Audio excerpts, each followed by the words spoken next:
සුචරිතවත් ජන සමාජයක් සහ සෞභාග්‍යමත් දේශයක් ගොඩනැගීම අරමුණු කරගත් ගරු දීගොඩ කුමාර ගුරුපියාණන්ගේ සද්ධාම ඔබගේ ආධ්‍යාත්මික දියුණුව පිණිස ආශිර්වාදයක්ම වේවා. ආදරණීය ගුරුපියාණන් වටා මෙන්න මේ ධර්මය අහන්න මේ ධර්මයේ ඇතුලේ තියෙන සංවාදයට ලක් කළ යුතු සමහර දැන් තියෙනවා. ඔබට ප්‍රශ්න ගැටලු එළඹෙන අවස්ථා තියෙනවා. ඉතින් ගුරුපියාණන් වැඩිපුරම සතුටු වෙන්නේ අන්න එවැනි අවස්ථාවල අපි ඒව ප්‍රශ්න කරොත්. දීගොඩ කුමාර අපේ ගුරුපියාණන් හැම වෙලාවකම කියන්නේ මේ ලෝකයේ වටේ හොයාගෙන යන එකක් නෙමෙයි මේක. මේක අපේ අභ්‍යන්තරයේ, අපේ අතුලාන්තයේ විමසා බැලිය යුතු දෙයක් බව. අපි ලෝකයේ පුරාම සිද්ධ වෙන දේවල් හොයනවා. මනුෂ්‍ය වර්ගයා ග්‍රහලෝක, චක්‍රාවාට, තාරකා, හඳ, හිරු මේ හැමදේම ගැන හොයාගෙන ගැලැක්සියම පීරනවා. හැබැයි යාළුවට අමතක වෙච්ච දෙයක් තියෙනවා. ඒ තමයි තමන්ගේ අභ්‍යන්තරයට යන සංචාරය. මම ආරාධනා කරනවා ඔබට ගැටලුවක් එන හැම අවස්ථාවකම ඒ ගැටලුව විමසන්න අපේ ආදරණීය ගුරුපියාණන්ගේ. පුතේ කියන්නේ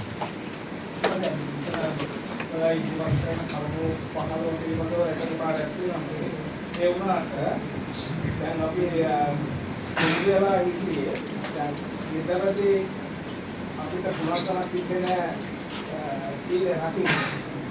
ඒකට එන් කරනවා පොය දවසේ පන්සලට ගිහිල්ලා ඉබේම සිද්ධ වෙන ටික කරගෙන ආවා. ඉබේම සිද්ධ වෙන ටිකනේ. ඉබේම නෙවෙයි. ඒ ඉබේම තමයි. මොකද්ද කරන්න බැරි? ඒ සීලය බොරු කියන තියෙන බැද ගෙදර? ලෞකික ජීවිතේ ගත කරනකොට මේ කියන සමාජ නෑ මම අපි ඔයාම ගන්නම්කෝ. ඔයාට එදා ගෙදර ඉන්නකොට සතෙක් මරන්න තියෙන්න පුළුවන්ද? බොරු කියන්න තියෙන්න පුළුවන්ද? කාම කියන ඔය ගුණහර වෙන්නේ තදින් ඇලීමට වැළකීම කියන පදේ. හොඳේ. වචන දෙකයි කාම කියන්නේ තදින් ඇලීමෙන් වෙනවීම. රාග අර්ධාගෙන හාමුදුරුවෝ අරන් තියෙනවා ඒක නෙමෙයි. මුසාවාද කියන බොරු කියන නැතුව වෙන්න පුළුවන්. බොන්න නැතුව බොන්න කුඩු ගන්න තීතිය කියන්නේ. රැකෙන්නේ නැද්ද? මොකද ප්‍රශ්නේ? ඒක බෑ. ඒකෙන් තමයි වෙන්න කියන්නේ. මේ සමාජ ස්වභාවය වැරදි විනාශ කරලා තියෙන්නේ වාම පරමං එළියට. දැන් අපිට හැමෝටම මේ පොඩි බලපාන දෙයක් අපි මේ කරුණු ගැන කතා කරාට ඔව්. දැන් ජීවත් වෙනකොට ජීවත් වෙන පරිසරය තුල අපි අනිත් අය අපිට ඒ දේවල් ඇති කරනවා. අනිත් අයත් එක්ක මේ නිවන් යන්න බෑ. අනිත් අය මේ දැන් හරි. මගේ 15 ආකාරයේ සීලය ඔයා කරනවා. අපි හිතමුකෝ. හරිද? අපි හිතමුකෝ එහෙම. හැබැයි අපි පන්සිල් ගන්න නැහැ. ඒතකොට කට්ටිය වෙලා කියනවා උඹ පන්සිල් ගන්නේ නැද්ද? ඒතකොට ආර කියන්න පුළුවන් මෙන්න පන්සිල් වල වැරද්ද. උඹලා බොරු කියන්නේ. බලන්න එකක් සිතෙන්, එකක් වචනෙන්, එකක් ක්‍රියාවෙන්. බුදුන් වහන්සේ කෙනෙක් එහෙම පන්සිල් නියම කරයිද? මට කියන්න. එකක් වචනෙන් නෙමෙයිද? දැන් අපි කියමු දැන් හරි දැන් ඔයාගේ මං කියන්නම්කෝ. ව්‍යාපාර ස්ථානයක හෝ රැකියා ස්ථානයේදී අපි කියමු අපි මගේ වැරද්දක් වෙනවා. ඔව්. දැන් මම වැරද්ද ඇත්ත කිව්වොත් මට මොකද වෙන්නේ? ඇත්ත කියන්න ඕනේ. මට එතකොට ඇත්ත නෑ. ඇත්ත කියන්න ඕනේ. ඇත්ත කිව්වම මොකද වෙන්නේ? නමුත් ආ සීලයත් විශ්ව ධර්මතාවත් එක්ක ඇත්ත. නමුත් මේ තියෙන සමාජ පැතිකඩත් එක්ක අපි අර පන්සලට කියලා හුරු වෙලා හිටියේ. ඉතින් මං කියන්නේ පුතා මෙහෙමයි මේ හුරුව දිගටම මේ වැරද්ද ගෙනිහින් බෑනේ. අපි කොහෙන් හරි කඩාගෙන යන්න ඕනේ. අද රහතුත් නැහැ, සෝවානුත් නැහැ, මොකුත් නැහැනේ අපි දිනුවා. ඇයි මේ වැරද්ද නිසා? අපි මේක එක්තරා රැඩිකල්කමක්, යහපත් රැඩිකල්කමක් මේක කඩන්න ඕනේ. ඔයා හිතන්න පන්සිල් වල තියෙනවා මුසාවාදා වේරමණීනේ. ඒකේ තියෙන්නේ බොරු කීමෙන් වැළකීම. මට උත්තරයක් දෙන්න බොරු කරන එක හොඳයිද? නෑ. නෑ. බොරු හිතන එක හොඳයිද? නෑ. කවරලා තියෙන මොන පදෙන්ද? නෑ මම සර් කියන එකට එකඟයි. නමුත් කියන්නේ මේ සමාජ ස්වභාවයත් එක්ක අපිට මුණ පාන සමාජයත් එක්ක එකට නිවන් යන්න බෑ පුතා. අපි ඒකෙන් ඒ රාමුවෙන් කඩාගෙන එන්න එළියට. කෙනෙකුට තේරෙන කෙනෙකුට කියලා දෙන්න. තේරෙන්නේ නැත්නම් පාඩුවේ යන්න. මේ වැරද්ද පුරාම අපි කට්ටිය සමාජය කියලා ගිහින් වලේ වැටලා වැඩක් තියනවද? වැඩක් නෑ. මං ඔයාලට කියනවා අපි සත්‍යවාදී. අපි බොරු සිතෙමින් වලකිනවා, කීමෙන් වලකිනවා, ක්‍රියාවෙන් වලකිනවා. ඔයාලට ආයතනේ මොකක් හරි නිසා බොරුවක් කියන්න උනා කියලා මං ඔයාලට කියනවා කියන්න මෙපා. ඕකට මම කතන්දර උදාහරණ දීලා තියෙනවා. අයි දන්නවද එහෙම කියන්නේ? ඔයා සත්‍ය කතා කරා කියන්නකෝ. එතකොට මොනවද වෙන්නේ කියලා අපි බලමු.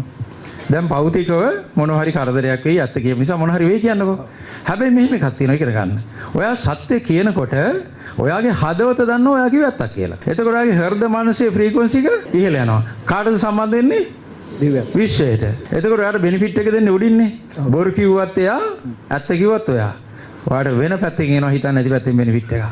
ඇතැමිට ඔයාගේ ජොබ් එක නැති වෙනවා. ඔයාට ඊට ඉහළ තනතුරකට ඔයාව යනවා. හිතන්නේ නැති දේවල් පුතා වෙන්නේ. ඒකයි කියන්නේ ඒක දිවි හිමියෙන් ඔයා රැකලා බලන්න. අපිට රකින්න පුළුවන්. සත්‍ය යන දෙවියන් truth is God. God කියන්නේ විඥානේ. අපේ තියෙන නිර්වාණ ගමන නේද? ඒ වෙනුවෙන් උදව් වෙන්න ඕනේද අපි කරන හැම පියවරක්ම? පැහැදිලි. එහෙමනම් පුතා අපි සත්‍යවාදී විය යුතුයි නේද?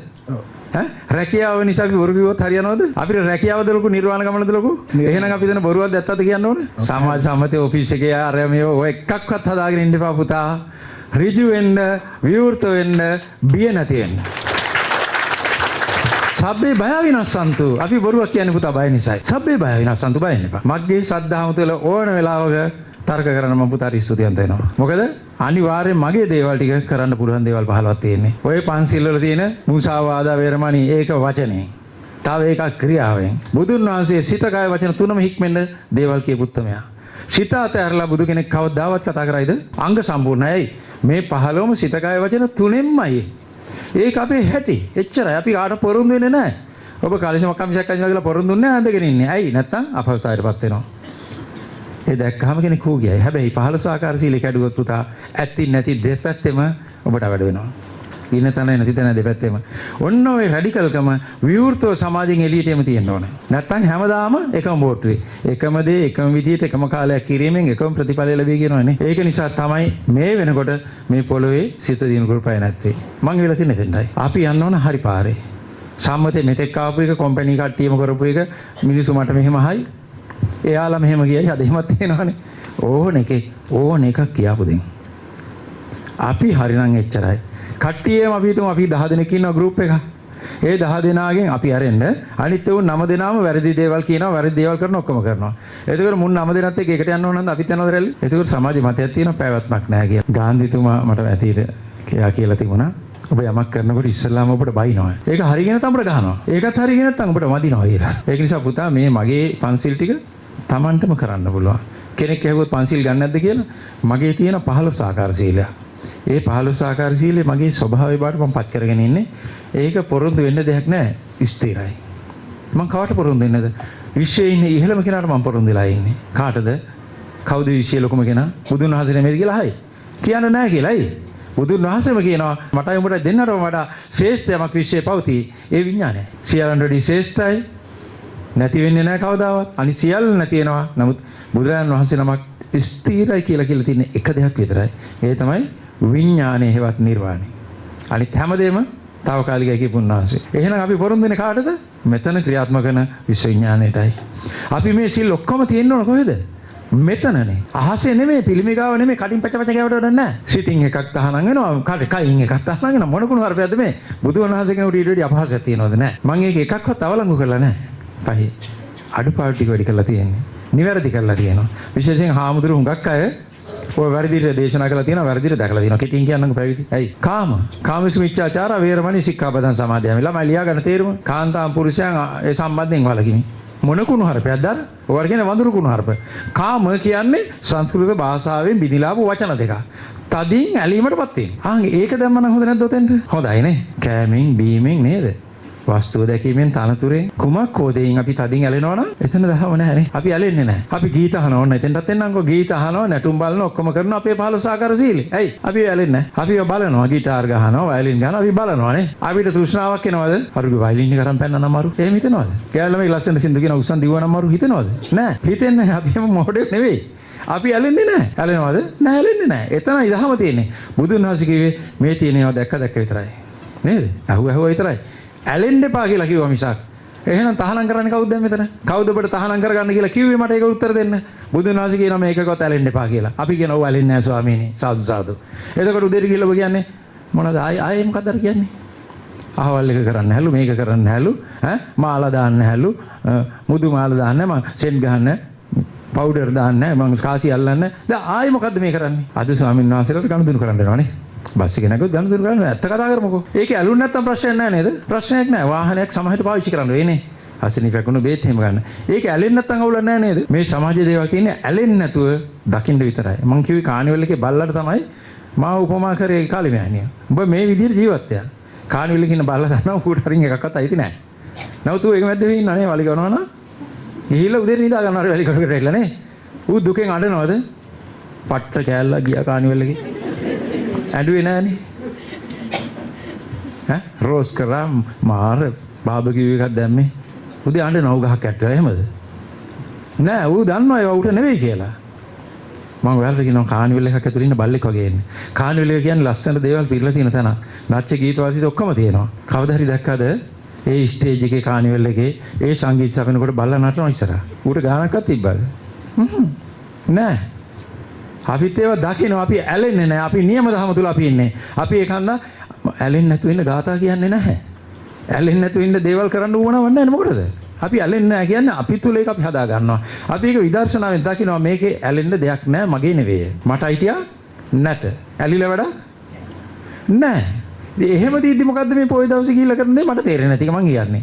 අපි ඇලෙන්නේ නැත්තම් එදාට ගිහින් වෙන විකාරයක් කරන්න ඕනද උතන?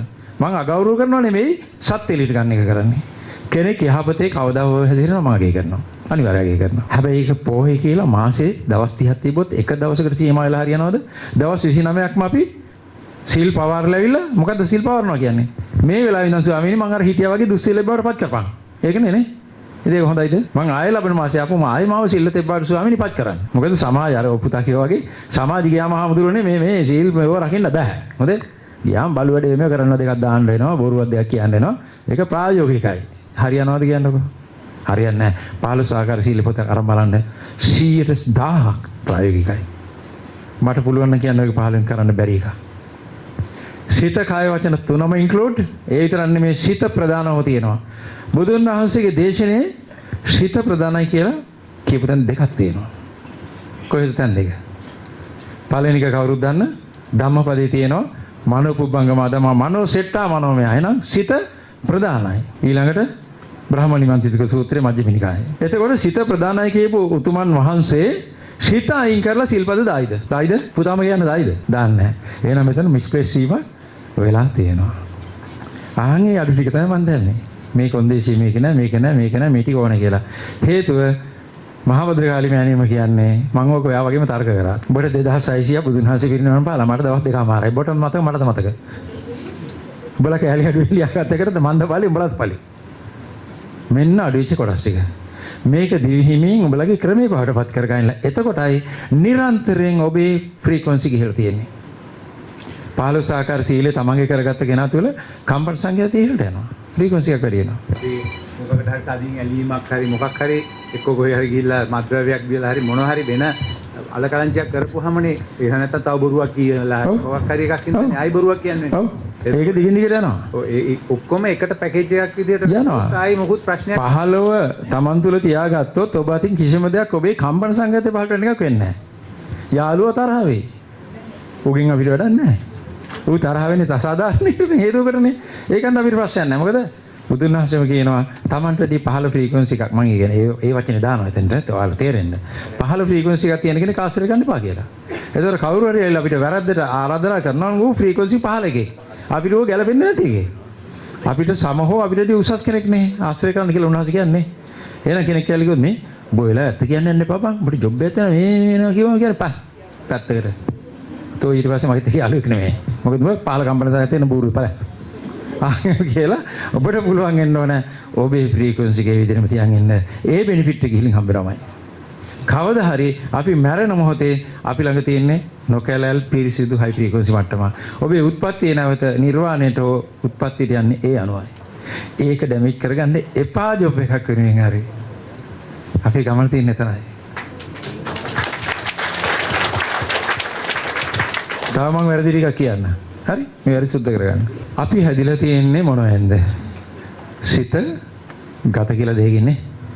නේද? එහෙමනේ. එහෙමනේ කියන්නේ නේ. ගත සිත කියලා දෙකක් තියෙනවා. මනසයි කයයි නේ. සිත පවතින්නේ ගත තියෙනකොටලු ගත පවතින්නේ සිත තියෙනකොටලු. මේක ලී දෙකක් හේතු කරා වගේ කියලා මම දැක්ක දහම් පොත්වල තියෙනවා. මේ එකක් වැටුනොත් අනිත් එක නැති වෙනවා කියලා. එකක් නැතුව අනිකට ප්‍රයත්නක් තියනවද නැද්ද? ශරීරය විනාශ වුණොත් සිත අයින් වෙනවා. සිතයි කියනවා ඒක තරගය. තව මොනවද තියෙන පුතා තරග? සිතයි ගතයි එකක් අනිකට සම්බන්ධ වෙලා එකක් උදව් කරගෙන අනික පවතිනවා කියලා ධම්ම සඳහන් වෙනවා නේ. මොකද්ද මේ ගැටලුව? දන්න කෙනෙක් කියන්න පුතා ඔයා දන්නවද? කියන්න. එකක් අනික උපකාර කරගෙන පවතිනවා කියලා ධම්මේ තියෙනවා. කය නැතුව විඥානය පවතිනවද නැද්ද? පවතිනවා. පවතිනවා. එතකොට එහෙනම් ඇයි අර මුලින් අපි කියන්නේ එකක් මොනවාද උදව් කරගෙන අනික පවතිනවා කියලා එහෙනම්? එහෙම කියනවා. ඒක අපි කියන මිනිස්සෙක් වශයෙන් ඉපදුනහම කය තියෙනවා. ඔව්. කය තුල අපි කියන්නේ හෘද මාංශය අරමුණු කරගෙන මේ විඥානේ පවතිනවා.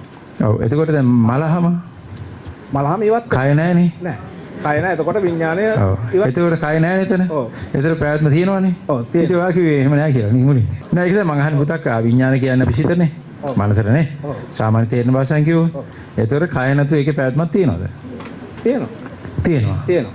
ඉතින් අපි කලින් ඉගෙන ගත්තේ එහෙම නෙවෙයි නේද කියලා මං අහන්නේ. ඔව්. දැන් අපි අර දැන් මනුෂ්‍ය ලෝකයට ආවට පස්සේ එතකොට විඥාන හරි ඉතින් මනුස්ස ලෝකයට ආපු පැත්තේ කතාව තමයි තියෙනවා කියලා ඉගෙන ගත්තේ. ඔව්. එතකොට විඥාණයට උදව් වෙනවා මේ කය මේ අවශ්‍ය ශක්තිය උපදවා ගන්න අවශ්‍ය ක්‍රියාවලිය කරන්නේ. ඒව නෙමෙයි. එකක් නැතිවම අනික නැති වෙනවයි කියන පදේ ගැනයි මට තර්කේ තියෙන්නේ.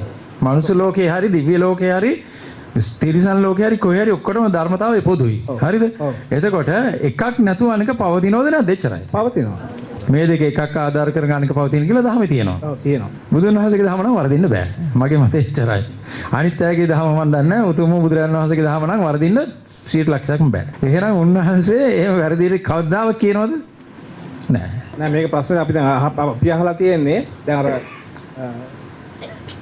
ඕනම දහමක් ශාස්ත්‍රයේ කාලයක් යනකොට උන්වහන්සේට ලැබෙන වරප්‍රසාදත් එක්ක ඒකට අනවශ්‍ය පුද්ගලයා එනවනේ. ඒ අනවශ්‍ය පුද්ගලයා ආවට පස්සේ ධර්මයේ ඒගොල්ලන්ට අවශ්‍ය විදිහට ඒගොල්ලන්ගේ ජීවිතය ගොඩනගා ගන්න අවශ්‍ය විදිහට වෙනස් කරනවා. එතකොට වෙනස් කරන්නේ නිර්වාණ මාර්ගයට අවශ්‍ය කරන ප්‍රධාන සාධක ටික. ඒ සාධක ටික ඉවත් කරහුවාම එතකොට අපිට ධර්මයේ තියෙන ගැටලු දැන් වර්තමාන තියෙන ධර්මයේ තියෙන ගැටලු තියෙන උතන තමයි. ඒක තමයි. ඒ කියන්නේ වෙනස් කරලා තියෙනවා කියලා කියන්නේ විකෘති වෙලා තියෙනවා කියලා පුතා කියන්නේ නේ. ඔව්. අර සැබෑ කරුණු යට ගිහින් තියෙනවා කියලා පුතා කියන්නේ. හරිද? එහෙමද කියන්නේ? ඔව්. අපි බලමු ඒකේ ඇත්තක් තියෙනවද කියලා. ඔබ අහලා ඇති උසස් බ්‍රහ්මතලයේ කය තියෙනවද? සිත විතරයි නේ. එහෙනම් ප්‍රයත්නක් තියෙනවද නැද්ද සිතක? චිත්ත පැවැත්මක් තියෙන. එහෙනම් මොකද්ද මේ කියන්නේ? මම මේ එළඹුමකට එන්නේ ඔයාලට සද්ධාමේ බේස් එක ආයි කියලා දෙන්න. සද්ධාමේ බේස් එක තියෙන්නේ මේ සිත් දෙක ගැනයි. මෙතන කතා කරන්නේ සිත් දෙක දෙකම හරි. මොකද්ද හරි? තේරුම් කරලා දෙන්න. කය කියන්නේ පංචේන්ද්‍රියයි. පංචේන්ද්‍රියට ඇති වෙන සංජානනයන් නිසා නොඑක් දේවල් නිසා ඩේටාස් නිසා ඇති වෙනවනේ සිත. අපි ඒකට උඩු හිත කියනවා නොඑක් ඒවා කියනවා. මේ පංචේන්ද්‍රිය පුච්චලා දැම්මන් පස්සේ මරුණන් පස්සේ ඒ සිත පවතිනවද? අන්න නැති වෙන ක්‍රමය. හරිනේ? පටල ගන්න එපා. අන්න කතන්දරේ. එහෙනම් හැමදාම තියෙන එක මොකද්ද? මෙන්න හැමදාම තියෙන එක. ඔන්න දහමේ ගැටලුව ලිහලා දෙන්න. ඔන්න ගැටලුව. මේක පිච්චුව නෙමෙයි මොන හේලේ ගැහුවත් නිර්වාණගාමී වෙන දවසේ විඥානයේ සමග එකතු වෙනතුරු පවතිනවා. බලන්න කොච්චර ලස්සනද කියලා ටිකෙන් ටික මේව අපි හලාගෙන ගිහින් උසස් බ්‍රහ්මතලය කියන්නේ නිර්වාණ භූමිය මෙහා පැත්ත. මෙතන සංසූත්‍රය බලන්න එහෙමයි කියන්නේ උන්වහන්සේ. ඒ මෙහි වැටෙන් මෙහා පැත්ත. එතෙන්ට යන්න ඔබට පුළුවන් වෙනවා නිර්වාණගාමී උනේ නැත්තම් කියනවා. ඒ කියන බ්‍රහ්මතලයේ තියෙන සිත විතරයි. එතකොට ඒ සිත විසිරවන එක විතරයි දැන් තියෙන්නේ. ශක්තියක් නේ විසිරවල දාන තියෙන විඥානේ. ඒක අපිට කරගන්න බැරි වුණොත් වැටගාව හරි ඉන්නවා කියන එක තමයි කියන්නේ. දැන් බලන්න එතකොට ඒ தත්ත්වය මොකද්ද? සිත මිස කය නැහැ කියලා කිව්වේ ඇයි? විඥාන ක්‍රියාකාරීත්වයේ පවතින රාමුවක් එක්ක රාමුව කැඩු ගමන් වැටෙන් එහා පැත්තට පනිනවා කියන එක. අන්න ඒ විඥානය කය ගැන කිසිම කතන්දරයක් නැහැ. එතකොට මේ ශාරීරික ක්‍රියාත්මක වෙන්නේ භෞතික ඉන්ද්‍රිය භෞතික සිත එක්ක. හැබැයි මෙතන බලධාරියා ඉන්නවා. එයා ඉන්නේ බත් එක මලකෙවල්ලු දුක් වෙන්නවත් අනන්නවත් පාටි දාන්න නෙවෙයි. එයා ඉන්නේ ඒ තමයි ඔබට ජීව ප්‍රාණ ශක්තිය දීලා ඔබව ක්‍රියාත්මක කරලා නැවතත් විඥාණයටවත් මහ ගෙදරට ආව සමීප කරන කෙනා. එතනින් ඇවිල්ලා මෙතන දැන් මේ ටික ඉන්නේ. මම අර කල්ලල කතාව කිව්වේ. අන්න ඒ වගේ තමයි. කල්ලලෙත් බොරුවනේ කියන්නේ. විඥානයක් එනවා කිව්වා ටික දවසක් ගියන් පස්සේ කල්ලෙට නේ. වැරදි. ඒකකන් කල්ලේ හැදුවේ කවුද? විඥානේ කල්ලේ හදන්නේ. හරි. හරිද වැරදිද? ක්‍රියාත්මකුනේ කවුද අතපය හදලා? විඥානය. අම්මා තාත්තා සම්බන්ධයෙන් ඉඳලා විඥානය ක්‍රියාත්මක වුණාද නැද්ද? ක්‍රියාත්මක වුණානේ. එහෙනම් ආයි විඥානයක් කොහොමද එන්නේ? ඒකට කියනවා ගන්ධබ්බේ පැමිණීම කියලා නේ. එහෙමනේ ධම්මේ. මොකಾದ ගන්ධබ්බය කියන්නේ? ඈ සංගීතඥයෙක් නෙවෙයිනේ. ඉස්සෙල්ලා හිටිය විඥාන මල්ලි දැන් එනවා විඥාන අයියා. එහෙමද? විඥාන එනවා විඥානෙමයි. මොකද්ද එහෙනම් ওই ගන්ධබ්බයව කියන එකේ තේරුම? විශ්වයේ පවතින ඩේටා එකක්. අර බයෝස් කියන්නේ දත්ත ගුලියක් තමයි මෙතෙන්ට එන්නේ. දත්ත සම්ප්‍රේෂණය. මොකද එතන සිතක් පවතිනවා වෙනම ආකාරයේ තමන්ගේ කරගත් කොටසක්. විශ්වවිඥානෙම තමයි. නමුත් ඒ විශ්වවිඥානය තුළ තමන්ගේ කරගත් කොටසක් තුළ දත්තයන් ටිකක් එනවා. කර්ම කියන සංස්කාර කියන්නේ කර්ම කියන දත්තයන්. ඍෂිවරුන්ගේ භාෂිත ගන්නකොට සංස්කාර කියනවා. එතකොට මෙන්න මේ ඒ ඩේටාස් පොදිය තමයි අරන්නේ. ඒකේ තියෙනවා කරපුවා ක්‍රියපුවා ඔක්කොම. තමන්ට එතන ගෝචර නැත්නම් වෙන තැනකට ඇදිලා යනවා. ශක්තියක් විතරයි. විඥානේ වැඩි යනවා. දිගටම යනවා. දත්තයන් ටික විතරයි එන්නේ. ඕව දහමේ වැරදිලා තියෙනවා. කියනවා එහෙම මොකුත් නැහැ සංසේචනේ කලලයක් ඇතුළේ. දැන් මේ කලලේ මෙහෙම ඉන්නවා ඇතුලේ. එහෙම ඉන්නකොට ගන්ධබ්බයවත් විඥානය ආවලු දෙන්න. විඥානයක් ආව කියලා කියන්නේ නැහැ. විඥාන ක්‍රියාකාරීත්වය හැම තැනම තියෙනවා. බෞද්ධ ඍෂිවරුන්ගේ ඉගැන්වීමේ තියෙනවා ආධ්‍යාත්මික ලෝකයේ තුල නාමපද නැත කියලා. ක්‍රියාපද විතරක් ඇත කියලා. ක්‍රියාවල් විතරයි තියෙන්නේ. මේ මේෂ කියන්නේ ක්‍රියාව. මම කියන්නේ ක්‍රියාව. මේෂ කියන්නේ පොඩි පැලයක් අපි ගමු. ආපහු පස් බවට පත් වෙලා ගහක් බවට පත් වෙලා පස් බවට පත් වීමේ කතාවේ මැද ගැල්ලා. ලෑලි ටික ඇවිල්ලා මේෂයක් බවට පත් වෙලා නැවත පස් බවට පත් වෙලා ආයෙ වෙනවා. මේ මැද කැලලා මේ මලක් කියන්නේ පොහොට්ටුව සහ පරිවෙච්ච මල අතර මේ ක්‍රියාවේ එක්තරා අවස්ථාවක්. අපි චූටි බබා ඉඳලා අන්තිම වයසට ගිහිල්ලා මරණයටපත් වෙන අතරේ අවස්ථාවක්. තරුණයා කියන නොඑක් නම් දානවා. හැම එකක්ම ක්‍රියාවලියක් ඒ අතරේ තියෙන සිදුවීමට අපි ඒ අවස්ථාවට නමක් දානවා විතරයි. සිදුවීම් වලක් විතරයි තියෙන්නේ. සිදුවීම් පිටිපස්ස තියෙන ශක්තිය. එන හැමතැනම ක්‍රියාත්මක වෙන්නේ ශක්තියක් විතරයි. එතකොට අපි මේ රූප දැකලා අපි හදාගෙන ඉන්න දැන් මේ චිත්‍රය වෙනස්. දැන් මම කියනකොට ඔබට තේරෙන වෙනස් කියලා. ආන්ගේ වෙනස තමයි මායාව කිව්වේ. මේක මායාවක් එහෙම පිටින්ම. එතකොට මම ඔබෙන් අහනවා ඔබ අහලා තියෙනවා ධර්මයේ සඳහන් වෙනවා විඥානයේ මායාකරුයි කියලා. බුදුන් වහන්සේ විඥානය මොකක්ද කියලාද හැඳින්වුවේ? අතිශ්‍රේෂ්ඨ, අනිදස්සන, සර්වව්‍යාප්ති, අති බල සම්පන්න බක බ්‍රහ්මයේ නුඹටත් මට දෙන්නටම වඩා ශ්‍රේෂ්ඨ යමක්. එහෙම නෙනේ. එහෙම තමයි මේ මජ්ක්‍ධිම නිකායේ සඳහන් වෙන්නේ ඔක. එච්චර ශ්‍රේෂ්ඨ කෙනාට ඔයාලට මැජික් කාර්යය. බුදුන් වහන්සේ කියනවා අතිශ්‍රේෂ්ඨයි විඥානයේ ශ්‍රේෂ්ඨයි කියලා. විඥානයට අච්චර ශ්‍රේෂ්ඨයි කියලා උන්වහන්සේම ඊළඟට විඥානයේ මායාකාරී කියනවා. පංචේන්ද්‍රිය තියෙනවනේ අපේ. පංචේන්ද්‍රිය තමයි අපිට මායාව හදලා දෙන්නේ. පංචේන්ද්‍රිය නිසා තියෙනවා සිතක්. ආ මායාකාරය. යන්නේ මෙතන පෙන්නන්නේ අපි හිතමු උදාහරණයක්. හැමෝටම තරුණ කාලයක් තිබුණානේ ලස්සන ගෑනු ළමෙක් ත්‍රිවිධ ළමෙක් දැක්කා. දැකලා ලස්සනයි මෙයා ෂෝක්. ඒ දත්තයන් ටික ඔබේ පංචේන්ද්‍රිය ඔස්සේ නෙමෙයි දතුලට දැම්මේ. ඊට පස්සේ එයා එක්ක අයින් වෙලා යයි වෙන් වෙයි නැත්නම් මැරෙයි මොන හරි ඔබට ඒක නැතිනවා. ඒ වාසිය. එතකොට එයා පෙන්වන්නේ මැජික් කියන්නේ නෙමෙයිද? අපිට ඒක දිගටම තිබුණාද? මායාවක් නෙමෙයිද? අන්න මායාකාරයා. මෙයා මායාකාරයා. මෙයා මැජික්කාරයා. මෙයා නෙමෙයි. කර්මෙට ඔබතුමා කිව්වා වගේ දෙකටම එකනම දාලා වැඩේ අනලා තියෙන්නේ. ඒක නිසා මම කියන්නේ මේ දෙකට අපි නම් දෙකක් යොදා ගන්න. මේ දෙපැත්තක් තියෙනවා. බුදුන් වහන්සේ මොනවද කිව්වේ? මෙතෙන්ට ගෝචර වෙන දේවල් ගන්න එපා කිව්වා. අටලෝ දහමේ කම්පා වෙන්න එපා කිව්වේ. කම්පා වෙන මාත්‍රිකා ලෝකේ කීයක් තියෙනවද? වයිබ්‍රේට් වෙන අපේ හදවත හෘද මනස වයිබ්‍රේට් වෙන ක්‍රම සහ විදි කීයක් තියෙනවද? 8යි. අටලෝ දහම කියන්නේ 8යි. ඕනම එකක් ඒක එකකට සම්බන්ධයි. එක ගෲප් එකකට සම්බන්ධයි. ලෝකේ තියෙන ඕනම එකක්. ඒ නිසා උන්වහන්සේ බුදුනුන් ඉඳලා මේ 8 මෙතනින් ඔබ ගනුදෙනු ඉවර කරගනින්. දුකක් ආවත් මොනවා හරි ආවොත් මෙතනින් ඒක මොලේ පාවිච්චි කරලා කටයුතු කරලා ඉවර ගනින්. හැඳීමක් බාටපත් වෙලා මෙතෙන්ට දාගන්න එපා කියලා කිව්වේ. ඇයි? මේක උඹට ඉදිරි ගමනට යන්න පිරිසුදු තියාගත යුතුයි. මෙතෙන්ට දේවල් දාන්න විතර කම්පන සංඛ්‍යාතේ වැටෙනවා උඹට ඉහළට යන්න බෑ. ඒකයි කිව්වේ මේ දෙක අතර සම්බන්ධය අයින් කරන්න. මේකටයි බුදුන් වහන්සේ උම් ශරීරය කිව්වේ. ඒ නිසා කිව්වේ කඩු කොපුවෙන් කඩු එළියට ගන්නවා වගේ මගේ ශ්‍රාවකයන් ආවම වශයෙන් මෙන්න මේ වැඩේවත් කරපල්ලා අඩුම තරමින්. ඇයි? නිතර දෙවියලේ මේ දෙක වෙන් වෙනකොට කිර වෙලා තියෙන්නේ නැහැ එකට. කඩුවක් කොපිය හැමතිස්සෙම තිබ්බොත් කාලයක් ගියාම අදින්න බෑනේ මලකඩ කාලා නන්නත්තරලා. අපි එතකොට මේ දෙක එකතු කරලා දෙකම එකයි කියලා හිතාගෙන අන්තිමට ටික කාලයක් යනකොට දෙකම එකයි වගේ. එච්චරට අපි මෝඩ වෙනවා. මුලින් කියනවා දෙන්නෙක් ඉන්නවා.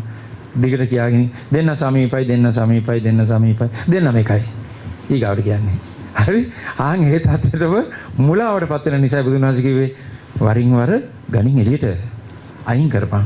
මේක අයින් කරලා ප්‍රැක්ටිස් කරපන්. ඇයි? ওই දෙක එකට තියෙනකන් ඔබට ගොඩ යෑම නැහැ. මේක ගැන ඔබ බය වෙන්න එපා.